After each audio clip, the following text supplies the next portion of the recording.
Picture this, you're a kid in the 80s or 90s, standing in a video store, staring at the cover of a sequel to your favorite movie.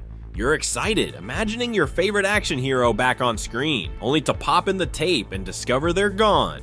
In an era before the internet, spoiled cast changes, these surprises left a mark. So today we're diving into 20 sequels where the lead actor didn't return. How did these changes impact the films? Did they capture the original magic? And can a franchise thrive without its main hero? Let's find out.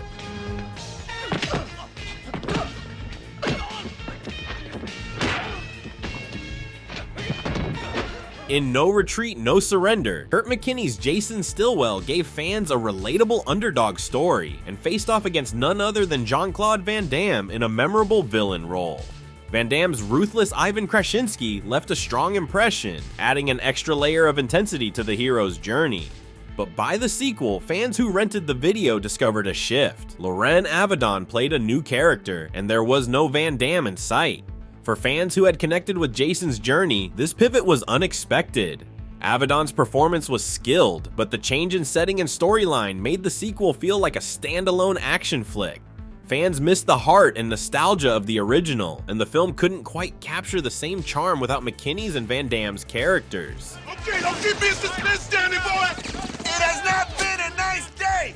2 motors pulled over a truck! Predator delivered intense sci-fi action with Arnold Schwarzenegger as Dutch, a commando battling an alien in the jungle.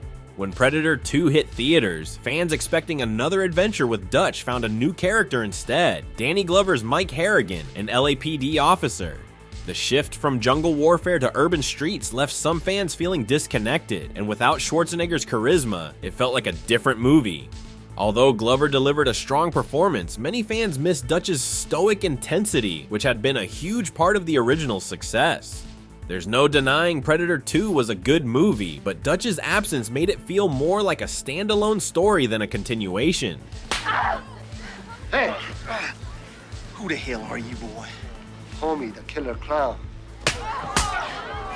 The Best of the Best series initially starred Philip Ree and Eric Roberts, both of whom contributed to the series' emotional depth. By Best of the Best 3, however, Eric Roberts was absent, leaving Philip Ree's character Tommy Lee in a solo story about justice. Fans who picked up this installment discovered the new direction, and many missed the original team dynamic. Tommy Lee's martial arts skills and moral integrity were still at the core, but without Roberts, fans felt the series lost some of its camaraderie and intensity. The film still resonated with martial arts enthusiasts, but many felt that without Roberts, it lacked the emotional balance of the earlier films.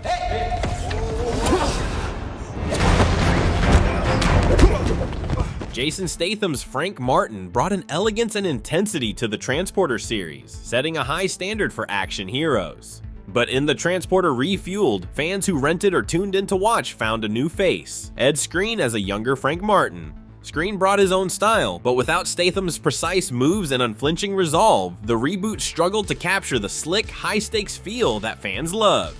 Skrein's portrayal lacked the effortless intensity that Statham had, and fans were left wanting the original Frank back behind the wheel. Watch this, bro.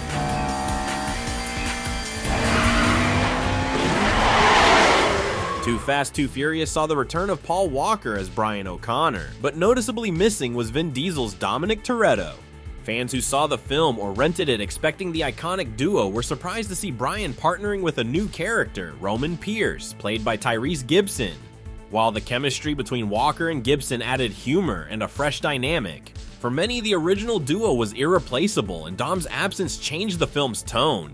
Diesel's eventual return solidified that. For fans, Dom and Brian were the core of the franchise's appeal. All right, look, man, there's lots of ways you can do this, all right? Handbraking is the easiest, so the first thing I want you to do, I want you to rip that e-brake. All right, after you rip the e-brake, then I want you to power over. In Tokyo Drift, the third installment of Fast and Furious, fans didn't see Vin Diesel or Paul Walker reprising their roles as Dom and Brian. Instead, the lead role went to Lucas Black as Sean Boswell, an American exploring Tokyo's underground drift racing scene.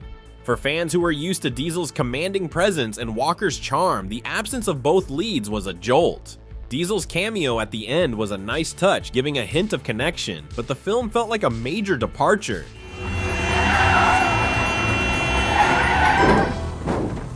After the beloved Karate Kid trilogy, fans had built a deep connection with Daniel LaRusso's character and his journey with Mr. Miyagi. But in the next Karate Kid, many fans renting the movie discovered a different story. This time, Miyagi was training a new student, Julie Pierce, played by Hilary Swank. For fans, it was bittersweet. Julie's journey was interesting, and Hilary Swank delivered a strong performance, but fans missed the continuity and emotional depth of Daniel's story. The dynamic between Daniel and Miyagi had become iconic, and many felt that Julie's story couldn't quite replicate that same magic.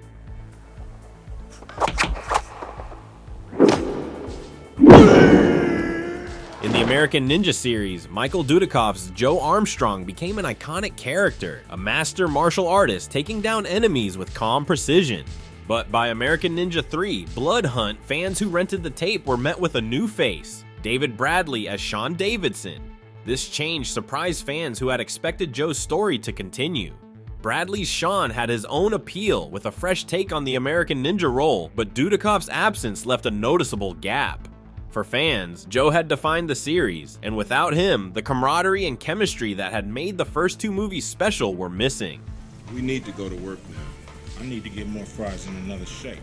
In Triple X, Vin Diesel brought a fresh edge to the action hero genre, playing Xander Cage, a thrill-seeking extreme sports icon turned spy. Fans who picked up the sequel, Triple X, State of the Union, found a major change. Diesel's Xander was out, replaced by Ice Cube's Darius Stone. While Ice Cube's Darius brought a different, tougher energy, Diesel's eventual return in Triple X, Return of Xander Cage, proved that for many, Xander was essential to the franchise. Running, please. Do you feel it? Do you feel it? When Speed hit theaters, it gave the audiences the unforgettable pairing of Keanu Reeves as Jack and Sandra Bullock as Annie. Fans were hooked on Jack's cool-headed determination as he battled to keep a bus from exploding. But when Speed 2 came out, many fans picked up the video or tuned in on TV, expecting Jack and Annie back in action. Instead, they found Sandra Bullock's Annie alongside Jason Patric's Alex Shaw. Jack's courage and chemistry with Annie had been a huge part of the original's magic, and Alex's character couldn't match it. For fans, Speed 2 felt like it had lost its core hero, and the new cruise ship setting lacked the tension of the original speeding bus. Remember something, Monroe's a 40-1 underdog. Going up against the Iceman, a great champion. The original Undisputed starred Wesley Snipes as Monroe Hutchin and Ving Rhames as George Chambers. In the sequel Undisputed 2, George Chambers' character was taken over by Michael Jai White, who's sent to prison so he can face the most complete fighter in the world, Yuri Boyka. By Undisputed 3, the film shifted focus to Adkins' Yuri Boyka. Adkins' Boyka soon became a cult favorite, and Snipes' character was long forgotten. Hey, aren't you two just bubbling over with sunshine this morning? In Death Race, Jason Statham's Jensen Ames brought a gritty, relentless drive to the deadly world of prison racing. However, when Death Race 2 was released, fans discovered Luke Goss in a prequel, portraying a different character named Carl Lucas. Statham's absence changed the film's tone, leaving fans who missed the announcement surprised by the shift. Though Goss brought intensity to the role, he couldn't replicate Statham's hard-edged charisma, which had made the first film such a standout. Cyborg starred Van Damme as the gritty Gibson Rickenbacker in a dystopian world. When Cyborg 2 came out, Angelina Jolie took the lead as Cash Reese. For fans who rented it hoping to see more of Gibson's journey, it was an instant shock to find Van Damme's character wasn't there. Those hoping for a continuation of Gibson's journey were left disappointed.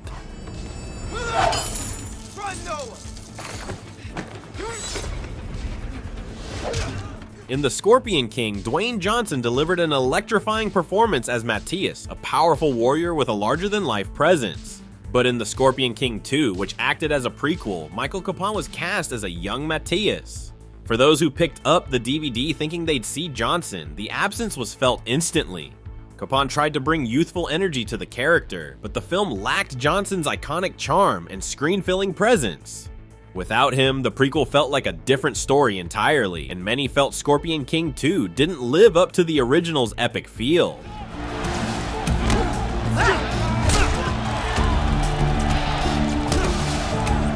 Hard Target saw Van Damme as Chance Boudreaux, a drifter pulled into a human hunting game in the gritty streets of New Orleans. The original was memorable for both Van Damme's performance and John Woo's stylized action. Years later, when Hard Target 2 came out, some fans watched expecting more of Boudreaux's story, only to find Scott Adkins as a new character, Wes Baylor, in a similar deadly game. Adkins' martial arts talent is undeniable and he delivered strong action sequences, but for fans of Van Damme, it was a tough sell. Without the rugged intensity and charisma Van Damme had brought to the original, the sequel felt disconnected. The sci-fi action hit Universal Soldier featured Van Damme as Luke Devereaux, a super soldier with a human side battling his own demons. When two sequels aired on television in 1998, many fans tuning in discovered that Van Damme's face was absent. Instead, Matt Battaglia filled in for Devereaux. For fans who tuned in hoping to see the original stars, it was a jarring surprise. Battaglia did his best with the role.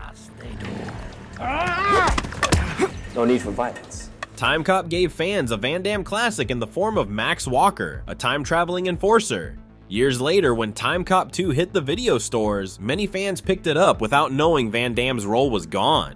Jason Scott Lee played a new character, Ryan Chang, who tried to embody the grit of the original. Fans who expected the signature flair Van Damme brought to Walker were left feeling underwhelmed, as the sequel didn't quite capture the unique blend of sci-fi intrigue and tough guy charisma the original had.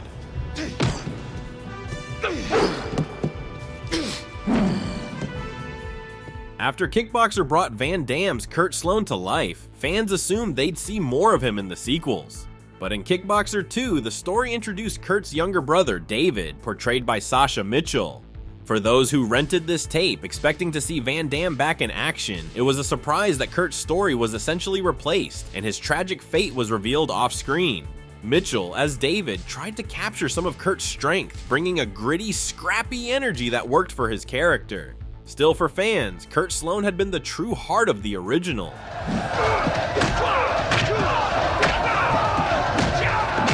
Jean-Claude Van Damme's Bloodsport became an instant martial arts classic, with fans enthralled by Frank Duke's journey through the secret tournament. But when Bloodsport 2 came out, many fans discovered a shock.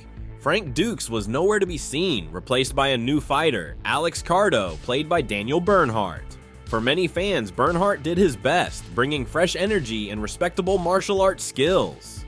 But without Van Damme, the sequel felt like it was missing a core piece of what made the first film unforgettable. The Crow immortalized Brandon Lee as Eric Draven, a spirit of vengeance and a haunting tale of love and revenge.